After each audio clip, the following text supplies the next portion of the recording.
안녕하십니까. 오늘부터 기출문제 풀이 들어가는데 문제 풀이 직접 들어가기 전에 간단하게 기출문제를 왜 공부를 해야 되는가. 기출문제 이왕 나온 건데 한 번 나왔으면 안 나올지도 모르는데 또 기출문제까지 풀어봐야 되는가 이런 생각을 할 것 같아서 기출문제에 대한 간단하게 기출문제를 공부하는데 공부해야만 되는 이유에 대해서 설명을 하고 갈게요. 우선 이 교재는 2004년부터 2015년까지 4부터 2015년까지 12년간의 기출문제를 총 모아놓은 거예요. 그래서 12년간의 기출문제 모아놓은데 기본편에 267문제, 기본편 267문제고 심화편에 257문제예요. 그래서 이게 합해서 몇 문제가 되는가 그러면 524문항이죠. 4문항. 그러니까 문항수가 적은 거 아니죠. 굉장히 많은 문제예요. 우리가 1년에 보통 서울 경기만 해도 40문제 정도 되잖아요. 서울에 20문제, 경기 20문제. 40문제면 12년이면 480문제. 그런데 지방에 또 다른 문제까지 합하다 보니까 524문제 정도 나왔어요. 그래서 이게 적은 분량이 아니고 굉장히 많은 분량이거든요. 그래서 이걸 가지고 한번 분석을 쭉 하면 여기 거의 걸리는 문제가 굉장히 많이 나와요. 중복되는 문제들이. 그래서 문제 분량은 이렇고, 용어를 할 때 구용어는 기출문제 구용어는 그대로 실어놨어요. 왜 그대로 실어놨는가 하면 지금 구용어하고 개정된 용어가 섞여서 막 나오거든요. 그런데 우리가 수업할 때 하이클래스 수업할 때 무슨 용어로 수업했는가 하면 개정된 용어로만 우리가 수업을 했어요. 그래서 나하고 수업하는 학생들은 귀에 뭐가 제일 있냐면 개정된 용어가 귀에 더 많이 있거든요. 그런데 시험 문제 나올 때 구용어가 툭 튀어나오는 경우가 있어요. 2015년도 서울시는 100% 신용어로 나왔거든요. 개정된 용어로. 개정된 용어로 100% 나왔는데 메티오닌이 아니라 메사이오닌 이런 식으로 해서 시토크롬이 아니라 사이토크롬 해서 100% 개정된 용어로 서울시에서 나왔는데 아직도 일부의 지방직이나 경기도 여기서 막 반반씩 섞여 나와요. 그런데 내가 수업할 때 예를 들면 신경에서 마리집으로 수업을 하거든요. 그럼 마리집 여러분 귀에는 그 마리집이 있죠. 귀에 있죠. 그런데 실제로는 구용어로는 수초거든요. 그래서 수초란 용어를 그대로 놔뒀어요. 왜 그러냐면 이걸로 공부했지만 혹시 수초란 용어로 나올 수도 있을지 모르기 때문에 구용어는 안 바꾸고 놔뒀어요. 그래서 전 지방까지 완전히 개정된 용어로 바뀌고 나면 나도 이제 기출문제를 다시 재작업할 거예요. 전부 다 개정된 용어로. 근데 아직은 구용어를 놔둬야 여러분들이 구용어로 공부를 해도 어느 정도 구용어로 시험 문제가 나와도 당황하지 않죠.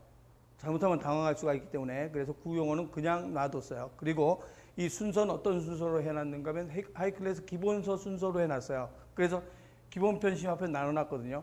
그러니까 똑같은 1단원 세포도 기본편에도 세포가 있고 심화편에도 세포가 있는데 문제도 그렇게 기출문제도 기본편에 해당하는 기출문제 따로 뽑아놓고 심화편에 해당하는 기출문제 세포 따로 뽑아놨어요. 그래서 여러분들이 하이클래스를 개념 공부하면서 문제풀이 들어도 돼요. 그러니까 내가 항상 다음 시간에는 어디까지 나갈 겁니다 라고 하면 거기까지 기본서를 공부를 해갖고 와서 문제풀이 들어도 될 수 있을 정도로 순서대로 배열해놨으니까 그래서 또 더 좋은 이 순서대로 배열해놓은 게 더 좋은 점은 뭐냐 그러면 안 뒤적거려도 되죠. 여러분들 제일 귀찮아하는 거 뒤적거리는 거 어디 딱 보면 이거 몇 페이지에 있나 어디 있나 기본편에 심화편에 있나 정신이 없죠. 시간 낭비를 많이 할 것 같아서 순서대로 실어놨어요. 그러니까 기본편에 있는 내용 순서대로 문제도 그 순서대로 해놨으니까 책 기본 하이클래스 생물 기본서를 놔두고 옆에 문제를 풀면서 안 되면 그냥 이렇게 순서대로 넘기면서 문제 풀면 돼요. 그렇게 공부하라고 해서 순서대로 메꿔놨으니까 여러분들이 공부하다 보면 굉장히 편하게 만들어놨구나. 내가 안 뒤적거려도 되는구나. 이렇게 여러분들이 아마 느껴질 거예요. 순서대로 쭉 해놨으니까. 그래서 이렇게 공부하는 요령, 우선 기출문제 공부하는 요령은 이런 식으로 공부하고 그리고 하나 더 굉장히 중요한 건데 정답 하나가 잘못된 게 있어요. 내가 100% 아주 이 수정을 굉장히 심도 있게 봤는데 잘못된 부분이 하나가 있는데 그거 고쳐놓고 갈게요. 10페이지에 16번 10쪽에 16번 답이 5번이 답으로 써 있는데 아니고 이게 4번이에요. 그래서 그거 고쳐놓고 그래서 내가 교정을 보는 만큼 봤는데 이렇게 오류가 딱 하나 나오네요. 그래서 이거 지금 수정할게요. 요거 수정상.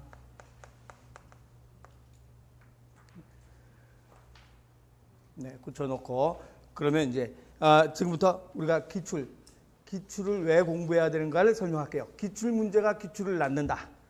어떤 정도의 기출 문제가 기출을 낳는가? 그러면 제일 먼저 기출 문제 이거 됐죠? 이거 고쳐냈죠?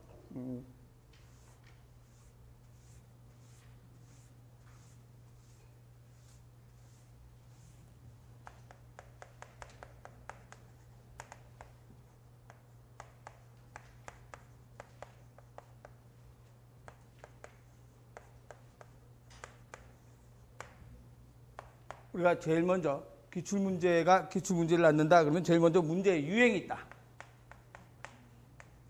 유행이 있다는 말은 한번 나왔다 그러면 그 본물 터듯이 퍼져요. 그런 경우가 있어요. 그래서 그런 유행이 있다는 걸 뭘 보고 알 수 있는가? 그러면 한번 책을 쭉 봐가면서 5페이지 한번 볼까요? 5페이지에 보면 5페이지에 2번에 물 나와 있죠. 그럼 그 물의 특성 나와 있는데 이 물이 몇 년도 나왔냐면 2013년도에 물 나왔어요. 그럼 그 전에 2004년부터 2013년까지 물 한 번도 안 나왔거든요. 2013년도에 물이 처음 나왔어요. 물에 대한 얘기가. 그게 나오고 나서 그 다음 페이지 3번 보면 2014년 서울에서 또 물 나왔죠. 2015년 경기에서 또 물 나왔죠. 물 한 번 나오니까 물이 뭐 본물 터듯이 막 나오잖아요. 이런 정도 처음에 전혀 안 나왔다가 문제화 한번 딱 되고 나면 그거에 대한 내용이 문제가 줄줄이 그 이듬해 줄줄이 나와요. 그러니까 문제 공부하면서 내가 수업하면서 이건 여태까지 기출문제 안 나왔었는데 올해 처음 나왔습니다라고 내가 수업을 할 때 얘기하면 여러분들은 그 단어를 공부를 집중적으로 해두는 게 좋아요. 한번 튀어나왔다 그러면 두루두루 나오니까. 그래서 내가 항상 수업하기 전에 얘기해요. 여태까지 2004년부터 기출로 한 번도 출제 안 됐는데 이번에 처음 출제된 겁니다. 얘기하면 2015년도에 출제됐습니다. 그러면 그거에 대해서 여러분들이 집중적으로 공부를 해야 돼요. 우선 유행이 있다는 소리죠. 하나만 더 보면 133쪽에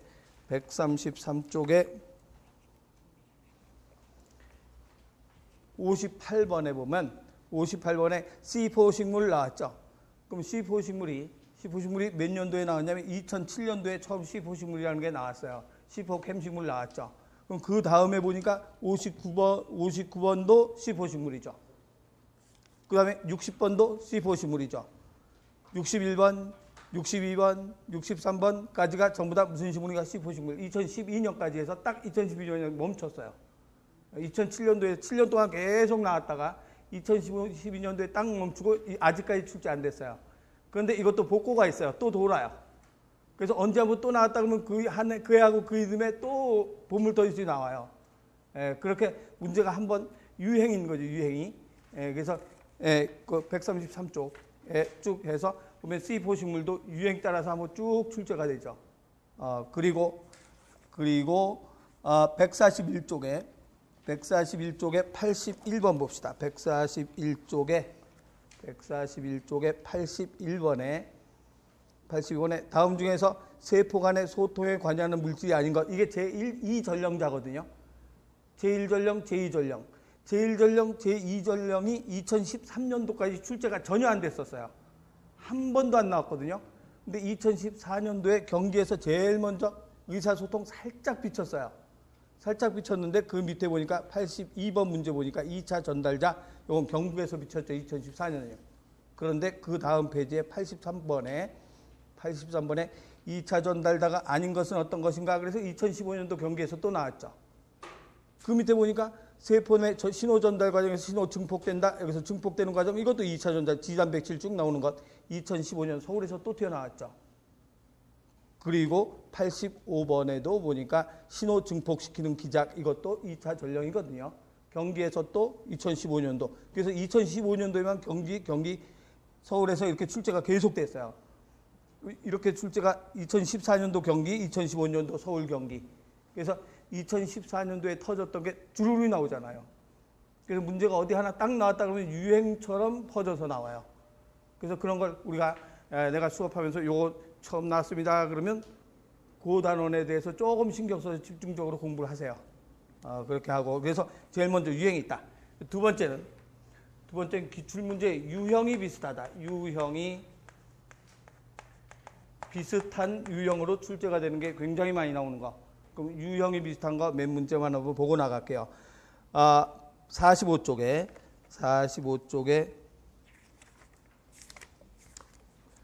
조금 시간이 한 5분, 10분 되더라도 여러분들이 왜 기출 공부해야 되는가를 설명하려고 해요. 그래야 여러분들 기출문제 그냥 넘기지 않고 좀 자세히 보거든요. 그래서 45쪽에 8번 보면 8번에 인간에게 필요한 비타민, 몸에 생성될 수 있는 비타민 하고서 답이 2번에 비타민 D, K 나왔거든요. 그럼 비타민 D, K 나왔어요.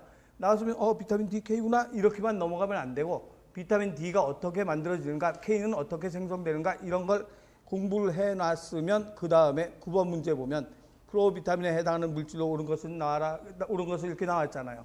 그럼 에르고스테롤이 비타민 D잖아요. 그래서 에르고스테롤 비타민 D. 그럼 위에 8번 문제에서 비타민 D에 대해서 조금만 공부해놨으면 에르고스테롤을 금방 찾아서 날 수 있겠죠. 그래서 유형이 비슷한 유형. 또 뒤에 가서 85쪽에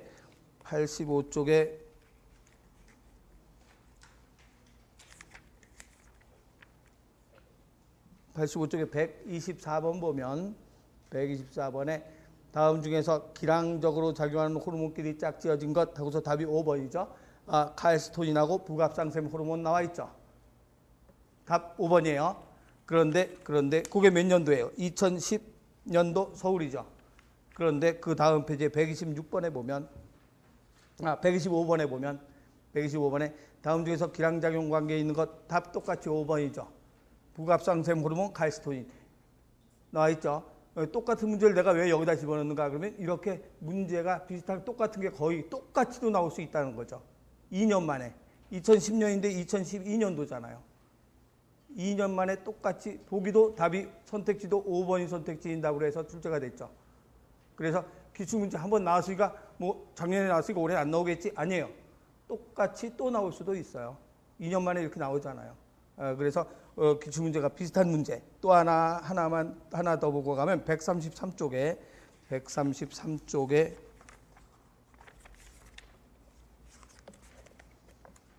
75번 133쪽에 75번에 보면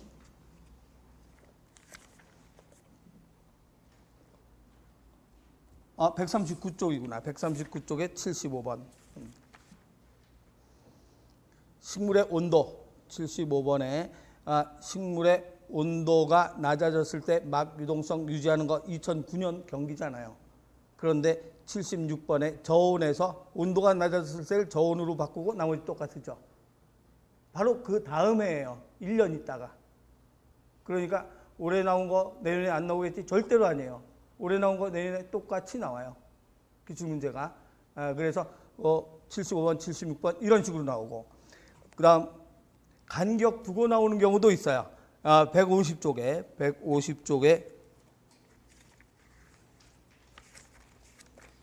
12번 150쪽에 12번에는 인위적으로 T2 바이러스를 외피 단백질과 T4 바이러스의 DNA를 재조합해서 융합시켜서 재조합시킨 바이러스를 감염시켰다 이렇게 나와 있어요. 그게 몇 년도에 나왔냐면 2007년도 서울에서 출제가 됐죠. 그런데 그 밑에 있는 문제 보면 T2 바이러스, T4 바이러스란 말 대신에 A 바이러스, B 바이러스, DNA 융합시켰다 나와 있죠. 그럼 어떤 것이 나오는가 이렇게 나와 있잖아요. 문제는 똑같은 문제예요. T2, T4 바이러스 대신 A 바이러스, B 바이러스를 융합시켰을 때 나온 것 이렇게 됐어요. 그런데 이건 몇 년 만에 나오는가? 7년 만에 나왔죠. 2007년이고 2014년도잖아요. 그러니까 꼭 그 다음에 나오는 경우도 아니고 간격 두고 출제되는 경우도 있어요. 거의 같은 문제가. 그럼 이건 기출문제 한번 풀어본 사람은 이 13번 문제 금방 풀었죠. 기출문제 한번 다뤄봤으면 이런 문제 금방 풀었는데 안 다뤄봤으면 이게 무슨 말인가 한참 생각해야 되잖아요. 우리는 짧은 시간 내에 빨리 풀어야 되거든요. 1분 내로. 그래서 짧은 시간 내에 빨리 풀려면 한번 이거 들어두면 훨씬 낫죠. 그래서 그리고 하나 더 가보면 166쪽에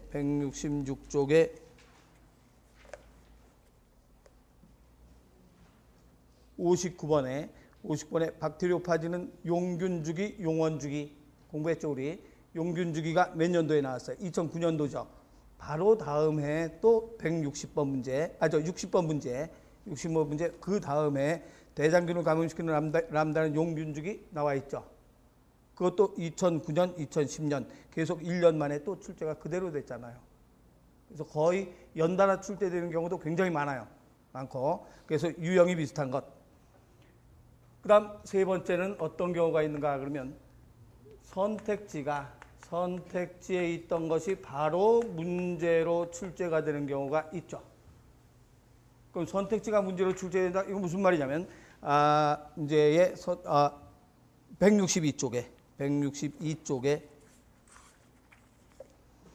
162쪽에 48번에 봅시다. 48번 4번. 162쪽에 48번에 4번에 대체 RNA 스플라이싱이라고 나와 있죠. 대체 RNA 스플라이싱, 이걸 다른 말로 뭐라고도 얘기를 해요. 대체 RNA 스플라이싱을 다른 말로 뭐라고도 얘기하는가? 대체 RNA 스플라이싱을 다른 말로 선택적 이어 맞추기라고 나오는 거잖아요.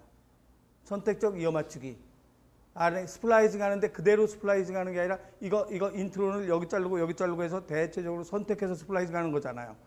그래서 48번에 4번에 대체 RNA 스플라이싱 답은 아니에요. 48번에 답은 몇 번이 답인가? 2번이 답이에요. 답은 아니고 선택지에 그냥 4번 하나가 나왔죠.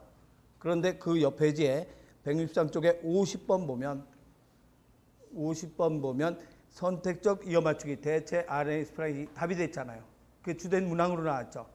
그래서 48번 문제 2009년 서울에서 대체 RNA 스플라이싱이라는 게 선택지의 답도 아니고 그냥 곁들여 나왔던 거죠.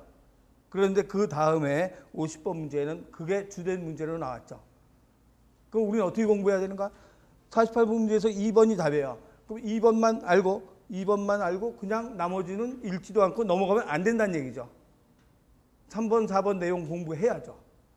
그래서 문제에서 내가 이게 답이 2번이구나. 그러면 2번 그냥 쭉 읽고 넘어가지 말고 나머지 3번에 이 사일렌서라는 게 있다. 또는 4번에 대체 RNA 스프레잉 이게 뭔가 책 찾아가면서 단어 정리해 놔야죠. 기출문제 풀면서. 그냥 문제 푸는 게 아니고 문제 답 찾는 게 목적이 아니거든요. 문제 답 찾아놓으면 거기에 비슷한 유형이 있는 그 나머지 3번, 4번 이런 것도 꼭 공부를 해야 된다는 얘기죠. 그래야 실력이 붙는 거고 그런 식으로 공부를 해야 되겠죠. 하나만 더 보고 나가면 172쪽에 75번에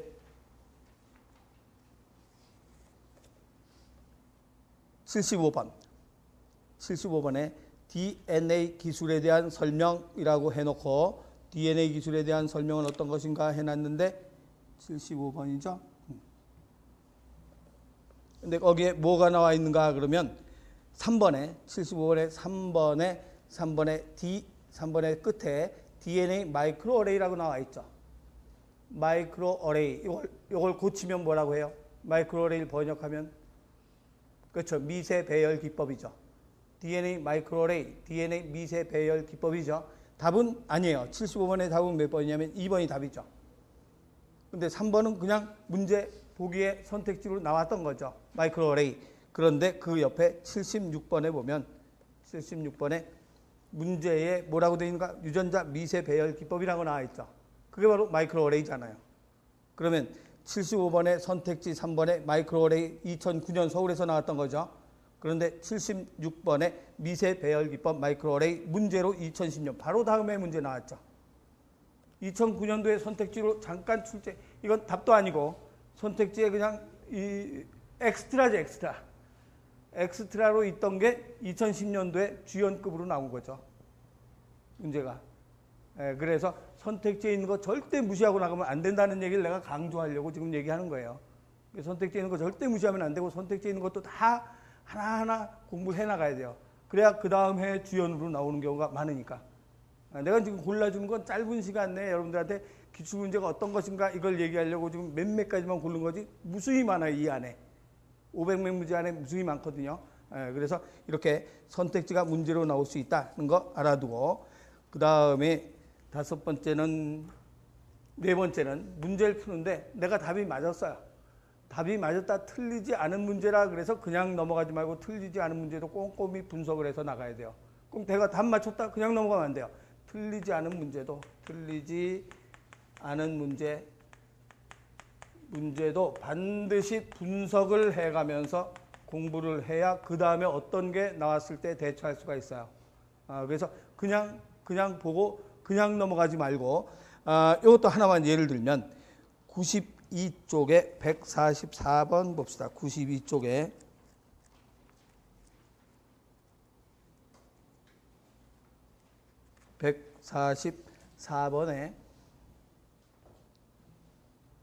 144번에 수정에 대한 것 해놓고 여기서 옳지 않은 것은 어떤 것인가? 그럼 다른 거 쭉쭉쭉쭉 읽었어요. 잘못된 거 우선 3번에 체내 수정하는 동물보다 체외수정하는 동물이 난황, 양분을 많이 갖는 건 알 낳는 놈이 양분을 많이 갖는 거죠. 체내 체외가 아니라. 그러면 태생보다 난생이 이렇게 얘기를 해야 되겠죠.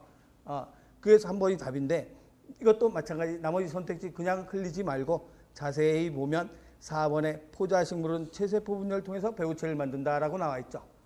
맞는 말이죠, 이게. 그럼 이게 맞나?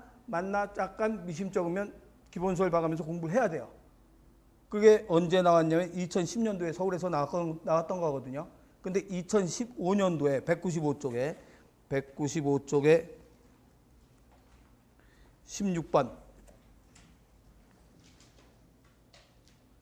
16번에 고등한 육상식물의 생식적 순환의 세대 기본 옳은 것은 어떤 것인가? 그래서 3번에 배우체가 체세포 분열을 통해서 배우자를 만든다. 이게 답으로 해서 나왔잖아요.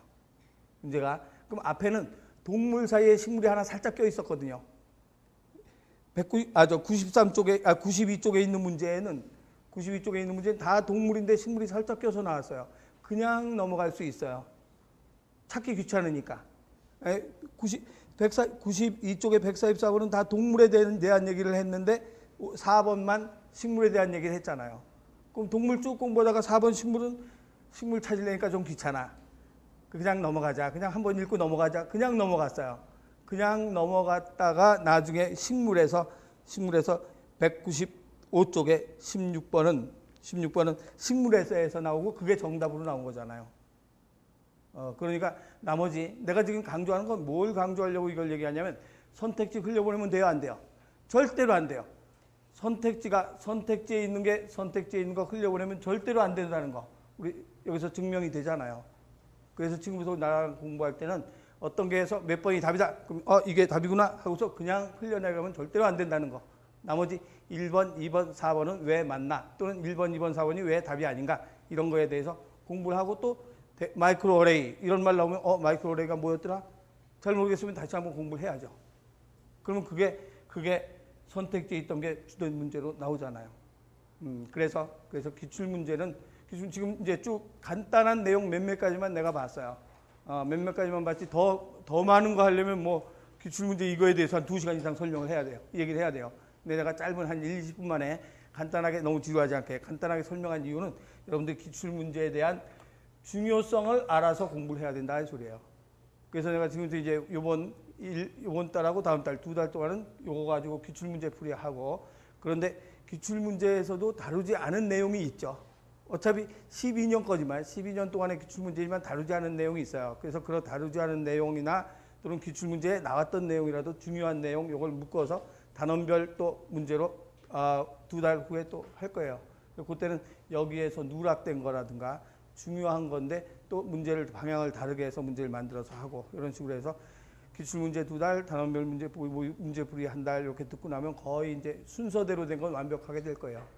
그리고 제일 마지막에는 이제 모의고사 문제풀이로 해서 이제 20문제를 무작위로 해서 그 문제풀이를 쭉 해서 나가고 이런 식으로 해서 거기까지 쭉 듣고 나면 문제에서는 모의고사 문제풀이는 왜 하느냐면 앞에 공부하다 보면 뒤에가 잊어먹고 뒤에 공부하다 보면 앞에가 잊어먹고 가운데 공부하다 보면 또 앞뒤가 다 잊어먹고 막 이렇게 되잖아요.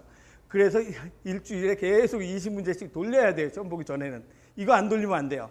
이걸 돌려야 시험 볼 때 금방 알지. 안 돌려놓으면 공부하다 보면 여기 공부하면 여기 잊어먹고 여기 공부하면 여기 잊어먹고 뭐 그러기 때문에 그래서 단원별이나 이런 순서대로 돼 있는 것만 풀지 말고 맨 마지막 달에는 뭘로 풀어야 되는가? 모의고사 문제로 계속 돌려야 돼요. 그런 식으로 공부를 해나가면 여러분들이 소기의 목적을 달성할 수 있을 겁니다. 그러면 제일 첫 페이지서부터 공부해 나가도록 합시다. 5페이지서부터.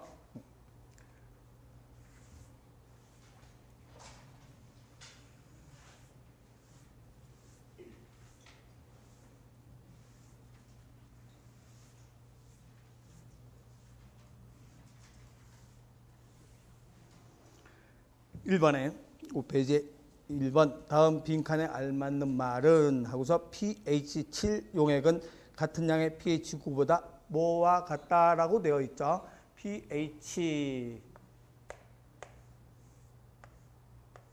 여기에 수소 이온이 10의 제곱분의 1만큼 있다라고 했을 때 우리는 이것을 pH 얼마로 한다 그러는가? 2 이것만 쓴다 그랬죠. 그러면 여기에 수소 이온 농도가 10의 3승분의 1만큼 있다 그러면 이걸 pH 얼마로 표시하는가? 3. 그럼 pH 2하고 pH 3 중에서 어떤 게 수소가 더 많은가? 그렇죠. 이게 10의 제곱분이니까 100분의 1이고 이건 1000분의 1이잖아요. 그럼 100분의 1만큼 수소가 들어있다는 얘기고 이거는 1000분의 1만큼 수소가 들어있다는 얘기니까 이게 수소가 더 많죠. 몇 배 더 많은가? 10배 더 많죠. 그래서 pH 1 차이는 몇 배 차이가 나는가? 10배 차이가 난다. 그렇게 되죠. 그럼 pH 2 차이면 몇 배 차이가 나는가? 100배 차이 나는 거죠. 하나씩 올라가야 되죠. 11분의 1씩. 그래서 pH 7 하면 pH 7과 pH 9 중에서 어떤 게 수소가 더 많은 건가? 7이 더 많은 거죠. pH 2 차이 나니까 몇 배 더 많은가? 그렇죠. 10의 제곱배, 100배 더 많은 거죠. 그래서 100배 더 많다라고 얘기하죠. 그래서 pH 7 용액은 pH 9보다 수소이온이 100배 더 많다라고 얘기를 하죠. 그래서 그러면 이 수소이온 농도가 있다면 어떤 용액 속에 볼게요. 수소이온 농도가 있다면 무슨 농도도 있겠는가? OH도 있겠죠. 그래서 수소이온 농도, OH 농도 요거 곱은 얼마가 돼야 되는가? 10에? 그렇죠. 14승분의 1이 돼야 되죠. 그러면 수소이온이 0이다. 10의 0승분의 1이다. 그러면 요거는 수소이온이 10에 얼마가 돼야 되는가? 14승분의 1이 돼야 되죠. 그래서 곱하면 10의 14승분의 1이 되죠. 합이 아니라 곱하면 이거 0 곱하기 14에서 0 하면 안 되지. 14 이렇게 돼야 되죠. 만약에 이게 10의 제곱분의 1이 있다 그러면 OH는 10에 얼마가 있는가? 그렇죠. 10에 12승분의 1만큼 있는 거죠. 그러면 곱하는 게 아니고 이건 합이죠. 지수니까 합하면 얼마가 되는가? 10에 14승분의 1이 되죠. 그래서 OH와 OH 수소이온 농도와 수산 OH 이온 농도의 곱은 얼마가 돼야 되는가? 10의 14승분의 1. 10의 14승분의 1이 돼야 된다. 그런데 10의 7승분의 1이면 이것도 몇 분의 1이 돼야 되는가? 그렇죠. 14승분의 1 되려면 10의 7승분의 1이 돼야 되죠. 그러면 무슨 이온 농도와 무슨 이온 농도가 똑같은가? 수소이온 농도와 OH 이온 농도가 똑같죠. 그럴 때 이것을 우리는 무슨 성이라고 하는가? 그렇죠. 중성이라고 얘기를 하는 거죠. 그럼 이쪽으로 가면 뭐가 더 많아지는 건가? 이쪽으로 갈수록 수소이온이 더 많아지는 거죠. 수소이 더 많아지는 거니까 점점점 이게 무슨 성 쪽으로 가는 건가? 산성 쪽으로 가는 거고, 만약에 여기가 10의 12승분의 1이다. 그러면 요거는 몇 분의 1인가? 10의 제곱분의 1이다. 그러면 요거는 10의 14승분의 1. 이쪽으로 갈수록 점점점 무슨 성으로 되는가?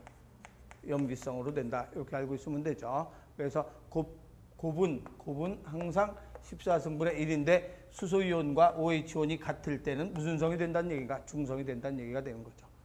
그래서 알아두면 되겠죠. 이것을 pH라고 얘기한다라고 하고, 다음 2번 넘어가서, 그래서 여기선 답은 몇 번 돼야 되는가? 4번 100배 수율이 많다라고 해야 되죠. 2번은 물의 성질에 대한 설명으로 옳지 않은 것은 어떤 것인가? 그러면 물의 성질에 대한 설명으로 잘못된 것.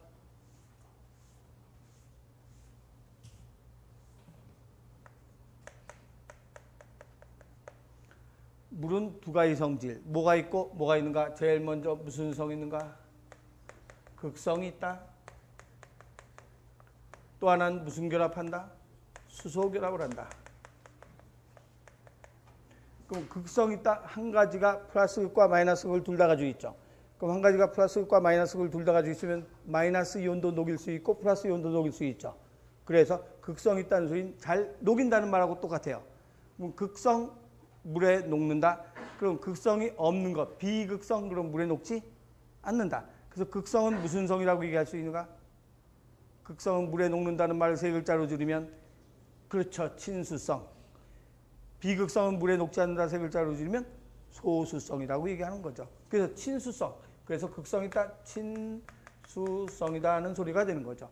그럼 친수성이면 뭘로 작용하는가? 녹일 수 있는 거니까 용매로 작용하죠. 용매로 작용한다. 용매로 작용하면 어떤 좋은 점이 있는가? 그러면 녹이니까 영양소를 녹여야 뭐 할 수 있어요? 흡수할 수 있죠. 또 혈액을 통해서 뭐 할 수 있는가? 이동시킬 수 있죠. 그렇죠. 운반할 수가 있죠. 그래서 용매로 작용하면 영양소의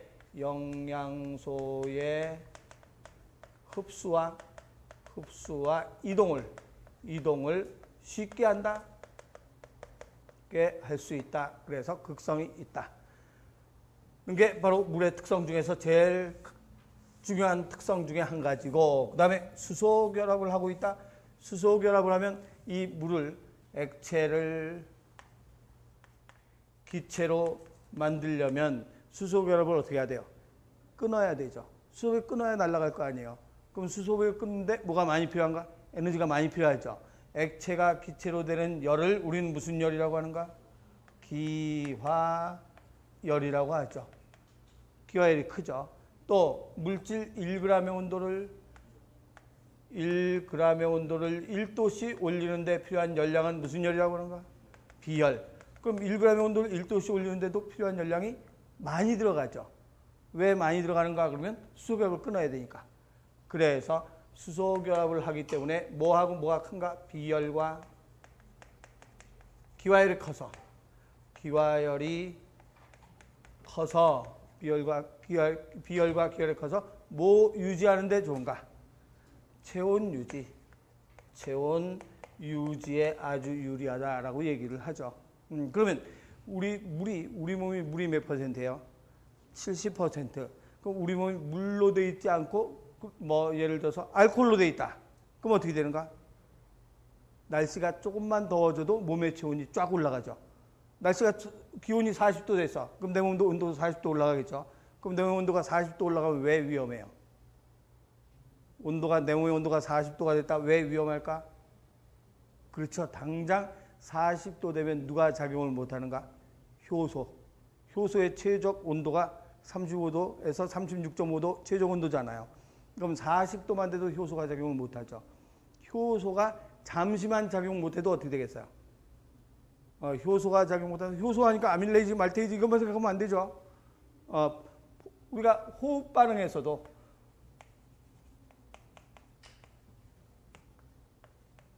이 호흡 반응에서도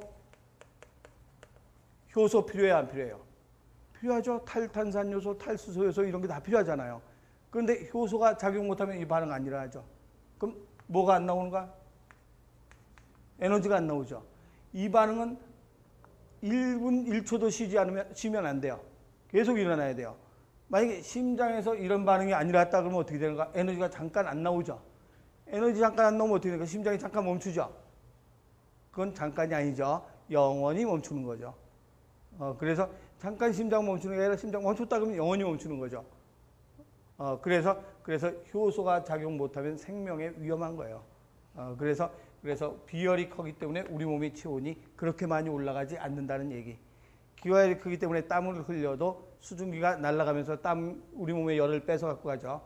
체온 유지할 수 있다. 이 두 가지가 물의 가장 중요한 특성이고, 또 한 가지 특성은 물은 화학 반응의 매개체가 된다.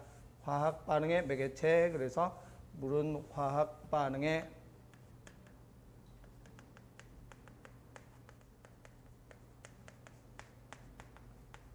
매개체가 된다는 말은 결합할 땐 물이 어떻게 돼야 돼요? 결합할 땐 물이 들어가야 될까요? 빠질까요? 빠지면서 결합하죠. 그래서 외울 때 어떻게 외우라 그랬는가? 그렇죠. 탈수 축합.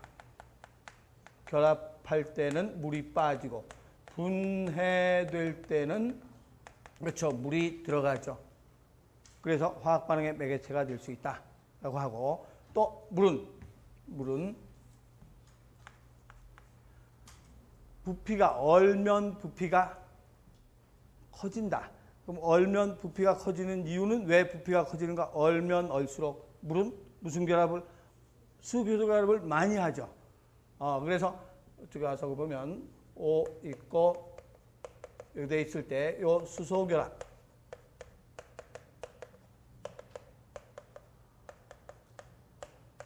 이런 식으로 해서 물이 수소 결합을 하게 되면 이런 식으로 수소 결합을 하고 있는데 얼면 수소결합이 많이 생기고 물이 끓이면 수소결합이 끊어지잖아요. 그럼 이 물여서 얼음이 녹으면 수소결합이 끊어진 만큼 얘하고 얘 사이가 가까워지겠죠. 수소결합이 끊어지니까 조금 가까워지죠. 또 수소결합이 끊어지면 가까워지죠. 그럼 부피가 작아지는 거죠. 그럼 얼면 어떻게 되는가? 이게 다시 얼면 수소결합이 생기니까 가까워졌던 게 수소결합이 생기니까 더 밀려나가죠. 가까운 것이 있던 게 수소결합이 생기니까 밀려나가죠. 그래서 얼면 부피가 커지죠. 그래서 물은 얼면 부피가 커진다. 물은 얼면 부피가 커진다. 그럼 부피가 커지게 되면 우리가 부피분의 질량을 뭐라고 얘기하는가? 그렇죠. 밀도라고 얘기를 하죠. 부피분의 질량은 밀도인데 얼면 부피가 커지죠. 그렇지만 질량은 변해요, 안 변해요? 안 변하죠. 무게니까. 그럼 얼면 왜 부피가 커지는가? 이렇게 되니까 부피가 커지는 거죠. 그럼 얼면 부피가 커지는데 무게는 똑같아요. 물 10g을 얼리나 얼음 10g이나 똑같아요. 근데 부피만 커질 뿐이죠. 그러면 밀도는 어떻게 되겠어요? 작아지죠. 밀도가 작아지니까 따라서 밀도가 작아진다.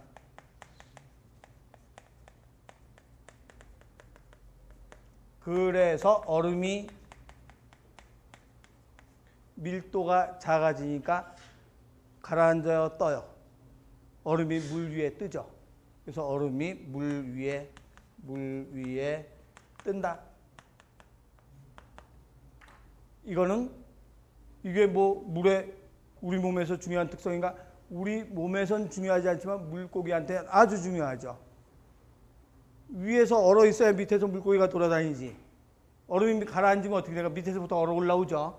완전히 얼어오면 물고기 다 튕겨 나오지.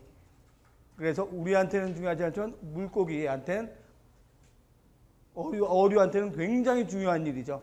위에 얼면 밑에서 살아가니까.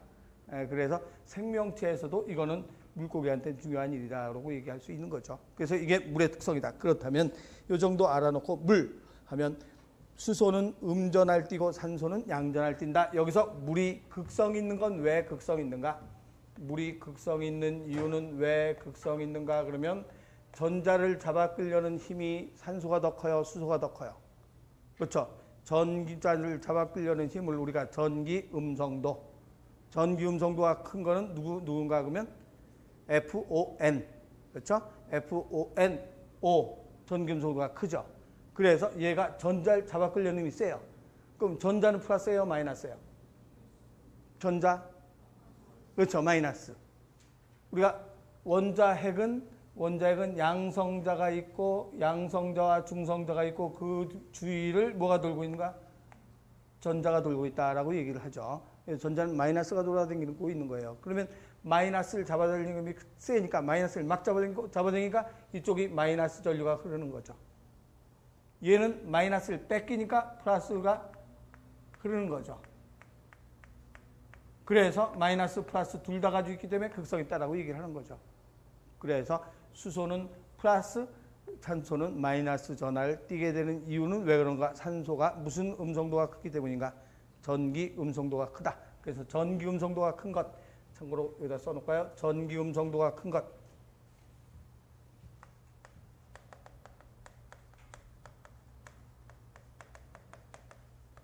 FON. 근데 F는 불소, 산소, 질소인데 불소는 우리 생물에서 나오는 거 없고 산소, 질소 이런 게 많이 나오죠. 전기 음성도가 큰 게 수소를 끌어다니는 것. 그래서 수소는 음전하가 아니라 양전하, 산소는 음전하를 띈다라고 얘기를 해야 되겠죠. 그리고 2번은 그래서 1번이 우선 잘못됐죠. 그럼 1번 틀렸구나 넘어가요? 안 되지. 1번 틀렸다 넘어가면 안 되고 2번, 3번, 4번 보고 가야 돼요. 성질 급한 사람 1번 틀렸구나 그냥 넘어가 버려요. 그럼 그 다음에 기출문제 푸는 아무 의미가 없어요. 내가 그래서 한 20분이라는 시간을 할애해서 이 선택지 공부하라고 설명한 거예요. 1번 틀렸다 넘어가면 안 되고 2번에 물을 가열하면 수소결합이 끊어지고 식히면 수소결합이 더 많이 생긴다. 이 소리가 바로 식으면 즉 얼음이 되면 부피가 어떻게 된다는 소리가 커진다. 요거 얘기하는 거죠. 얼면 부피가 커진다. 왜 부피가 커지는가? 수소결합이 더 많이 생기니까. 그래서 수소결합이 더 많이 생긴다. 2번 맞죠? 3번에 식물이 물을 끌어올릴 수 있는 원동력 중에 하나는 물의 응집력이다. 여기서 이제 식물이 물을 끌어올릴 수 있는 원동력, 한마디로 수액 상승의 원동력. 이쪽에 가서 할게요. 수액 상승의 원동력이죠. 그러면 하이클래스를 기본서를 옆에다 놓고 쭉 공부를 하고 있는데 이건 이제 기본편에 나와 있는 거잖아요. 여기 나왔는데 제일 앞에 나온 거잖아요. 근데 물의 상승의 원동력 찾기 귀찮죠. 그냥 넘어가면 안 되죠. 꼭 찾아가 해야 되죠. 그래서 물의 상승의 원동력 어떤 것이 있는가? 이거는 기본편 제일 뒤에 페이지에 있는 거죠. 식물의 구조와 기능에서 나오는 거잖아요. 제일 뒤 페이지에 있는. 그래서 수액 상승의 원동력 제일 먼저 뭐가 되는가? 그러면 뿌리털이 물을 빨아들이는 힘력 무슨 합이라고 하는가? 뿌리압. 그래서 물관력이 있죠. 물관이 이렇게 있으면 뿌리털이 물을 빨아들이는 힘 때문에 여기까지는 올라가죠. 그런데 요 물이 약간의 물기둥이 만들어지는 이유는 왜 물기둥이 만들어지는가? 그럼 무슨 현상 때문인가? 모세관 현상 때문에 물기둥이 생기죠. 그러면 이 물기둥이 생겼는데 물기둥을 쫙 빨아들일 수 있는 힘은 잎에서 무슨 작용이 일어나기 때문인가? 수증기가 증발하는 현상 무슨 작용인가? 증산작용 때문이죠. 그럼 증산작에서 쭉 빨아 올라갔는데 그래도 끊어지지 않는 이유는 왜 안 끊어지는가? 그렇죠. 응집력 때문이죠. 그래서 이 네 가지가 바로 수액상승의 원동력이죠. 그래서 뿌리압, 모세관 현상, 응집력, 증산작용의 수액상승의 원동력이 된다라고 얘기를 하죠. 그래서 이거는 제일 뒷 하이클래스 기본편 제일 뒤에 있는 거죠. 찾기 귀찮다고 그냥 넘어가고 그러면 안 돼요. 혹시 여러분도 혼자 공부할 때도 찾아서 외워야 돼요. 외우고 넘어가야죠. 그래서 이게 수분이 올라갈 수 있는 수액 상승의 원동력이다. 이렇게 얘기를 하죠. 그래서 3번도 맞죠. 4번은 물은 극성이 있다. 맞는 말이죠. 그래서 용매로 적용한다. 그래서 잘못된 건 1번 이렇게 돼야 되죠. 그래서 이게 2013년도에 나왔고 2014년도 서울에서 물에 대한 설명 또 바로 이어서 물에 대한 설명으로 옳지 않은 것 나와 있죠.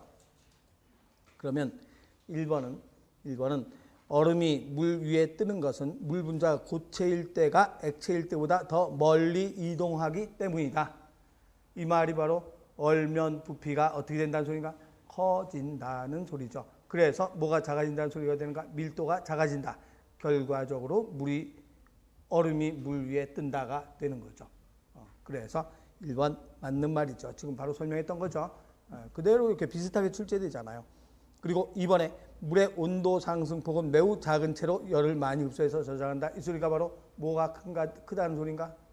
온도 상승폭이 매우 작다는 소리는 1g의 온도를 1도씩 올리는 데 필요한 열량이 많이 들어간다는 소리. 다른 말로 얘기하면 뭐가 크다는 소리가 되는가? 비열이 크다. 비열이 크다는 소리가 되는 거죠.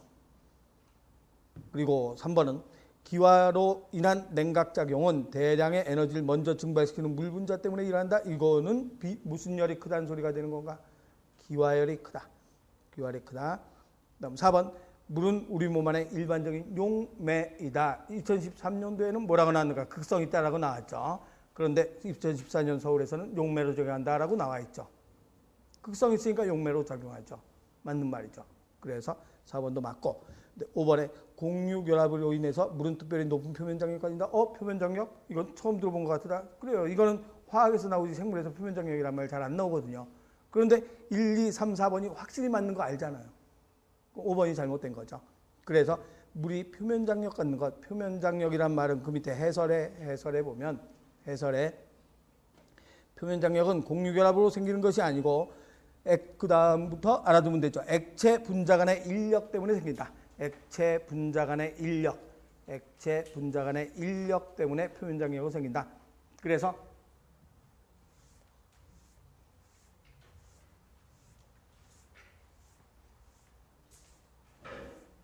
액체 분자 간의 인력이란 말은 물 분자가 있으면 이게 지금 3번 문제죠. 물 분자가 있으면 액체 분자끼리 서로 잡아 끌려는 힘이죠. 잡아 끌어다니려는 힘 때문에 요 표면이 끌어다니는 힘 때문에 서로 끌어다니니까 이게 동그랗게 뭉치는 거죠. 그래서 물 분자가 이렇게 동그랗게 뭉치는 것, 표면에 있는 물 분자들이 서로 잡아 끌려고 하기 때문에 동그랗게 뭉치는 거예요. 그래서 우리가 전선줄에 물방울이 있어요. 동글동글 맺혀 있죠. 물이 네모나게 맺히면 못 봤죠. 그럼 표면장력 때문에 동글동글 맺혀 있는 거예요. 그리고 소금쟁이가 물 위를 걸어 다니죠. 그럼 소금쟁이가 물 위를 걸어 다닐 수 있는 이유는 왜 그런가? 물 분자 사이에 무슨 장력 때문에? 이 표면에 서로 액체 분자끼리 잡아당기는 힘 때문에 이 가벼운 소금쟁이가 걸어 다닐 수 있죠. 근데 표면 장력이 이거보다 수백 배 이상 크면 어떻게 되겠어요? 우리도 걸어 다닐 수 있겠죠. 그래서 표면 장력 때문에 소금쟁이가 걸어 다니지, 이 표면 장력이 없어지면 소금쟁이가 걸어 다니지 못해요. 그래서 이 소금쟁이 다리에다가 거품만 살짝 묻혀놓으면 어떻게 돼요? 그대로 빠져요. 그래서 이 표면 장력 때문이다라고 하는 거죠. 그래서 표면 장력은 그 첫 번째 해설의 첫 번째 줄 끝에 표면 장력은 표면을 적게 하려는 작용으로 액체를 형성하는 분자들끼리 서로 끌어다니는 인력 때문에 생긴다 해서 거기 예를 보니까 물방울이 둥글게 맺히는 것, 이게 바로 표면 장력 때문에 생기는 거죠. 그래서 물방울이 둥글게 맺힌다. 전선의 물방울 이런 것들이 전부 다 표면 장력 때문에 생긴다. 그러면 표면 장력은 무슨 결합 아니에요. 뭐 때문인가? 분자 간의 인력. 네. 그래서 액체 분자 간의 인력. 그래서 공유결합 아니고 수소결합도 아니고 액체 분자 간의 인력. 표면 장력.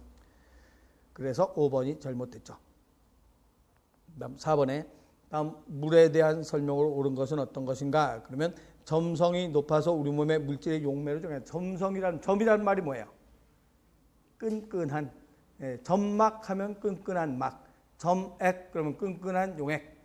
그래서 점하면 끈끈하다 이 소리가 되는데 끈끈해서 아니죠. 물 안 끈끈하죠. 그래서 끈끈하다면 용매로 작용할 수가 없죠. 뭉치게 되죠. 굳어지게 만들잖아요. 그래서 점성이 높아서 아니고 뭐가 있어서라고 해 고쳐야 되는가? 극성이 있어서로 고쳐야 되죠. 점성이 높아서가 아니라 극성이 있어서 우리 몸 속에 용매로 작용한다가 돼야 되죠. 2번은 비열이 작아서 아니죠. 비열이 어때서? 커서 높아서 비열이 높아서 체온 유지에 유리하다. 3번 그래서 2번도 틀렸고 3번에 기화열이 높아서 땀을 흘려서 열을 쉽게 식힐 수 있다. 기화열이 높다. 맞는 말이죠. 기화열이 높다. 4번 열 전도성이 낮아서 열이 빨리 확산된다. 열이 빨리 확산되는 건 열 전도성이 어때야 돼요? 높아야 되죠. 열 전도성이 그 물이 높을까요? 낮을까요? 그렇죠. 금속은 열 전도성이 어때요? 금속 높죠. 금속은 열 전도성이 굉장히 높죠. 근데 물은 열 전도성 낮겠죠. 예를 들어서 물 끓이기 시작할 때 그릇이 먼저 뜨거워져, 물이 먼저 뜨거워져요. 그렇죠. 냄비가 먼저 뜨거워지죠. 열 전도성이 높잖아요. 냄비가 먼저 뜨거워지고 물은 나중에 한참 있다 끓기 시작하죠. 그래서 물은 열 전도성이 낮아서까지는 맞아요. 그런데 열 전도성이 낮으면 빨리 열이 확산되지 않겠죠. 그래서 그 뒤에 열이 확산된다. 이게 잘못된 말이죠. 그래서 맞는 건 뭐가 맞는 말인가? 그러면 3번이 맞는 말이 되는 거죠. 답이죠. 그다음 5번엔 포도당의 베타 일사결합, 이제 물 됐죠. 탄수화물 들어가죠. 포도당의 베타 일사결합으로 이루어졌으며 여기에 질소를 포함한 작용기가 있는 다당류는 어떤 것인가? 다당류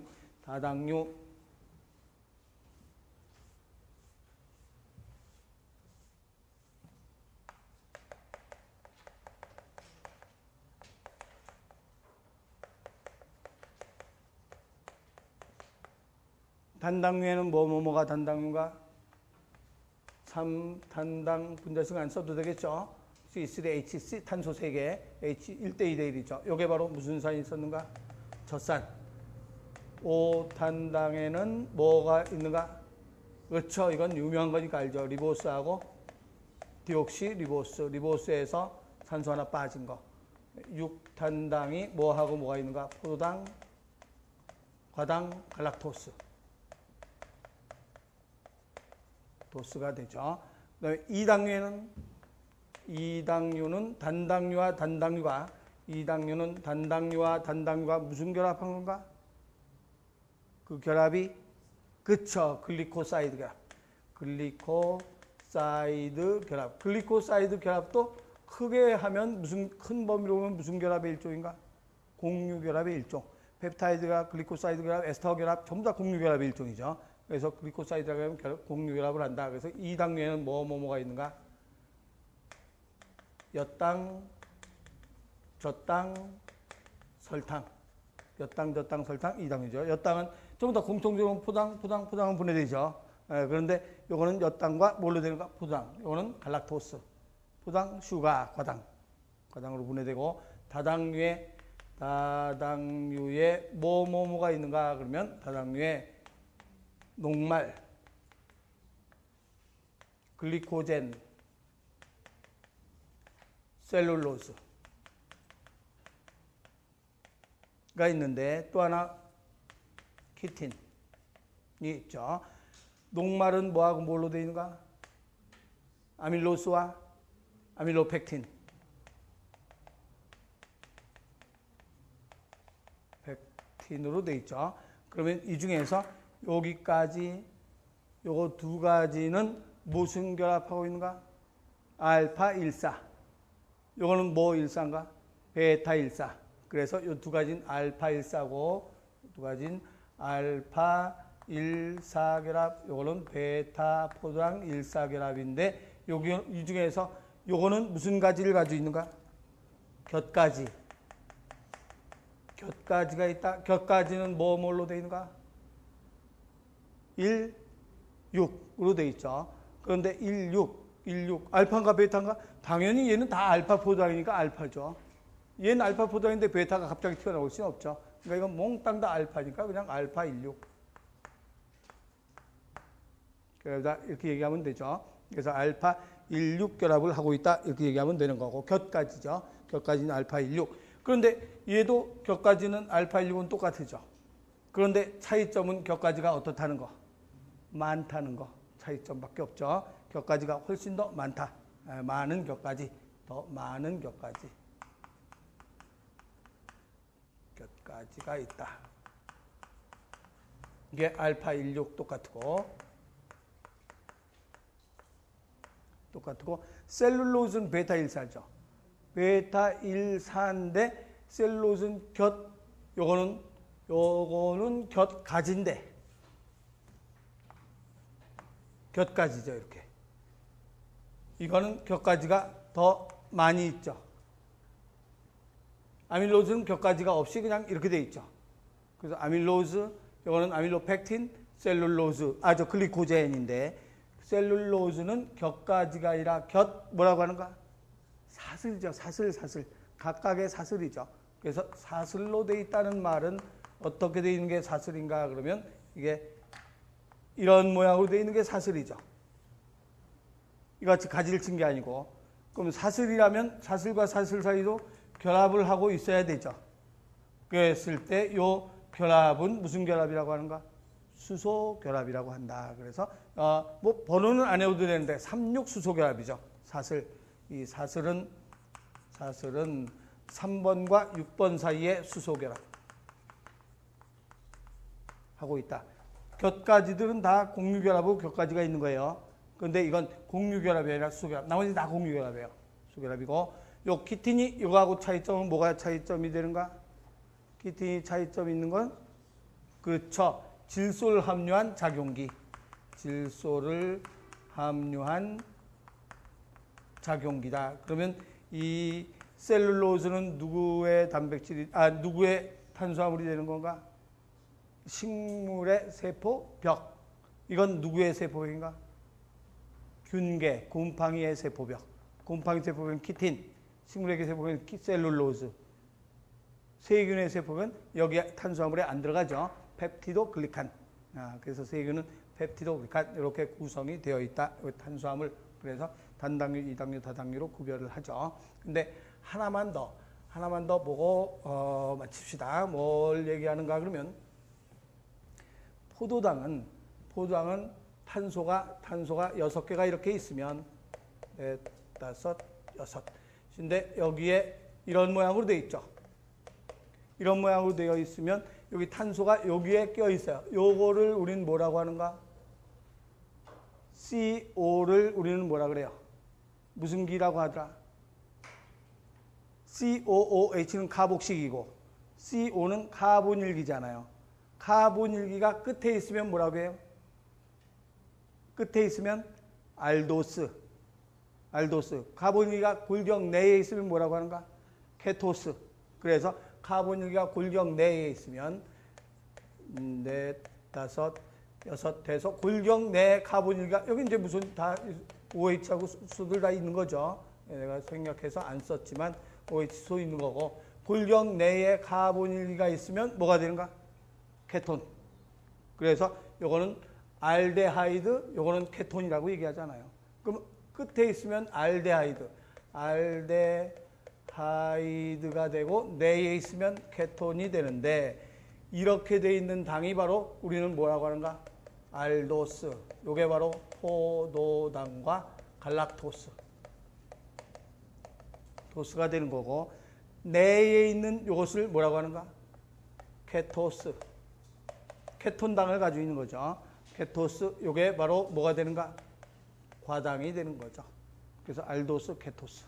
이렇게 구별을 하죠. 그래서 알도스와 케토스로 구별할 수 있다라고 얘기를 하고 요게 참 H구나. 잘못 썼네. H.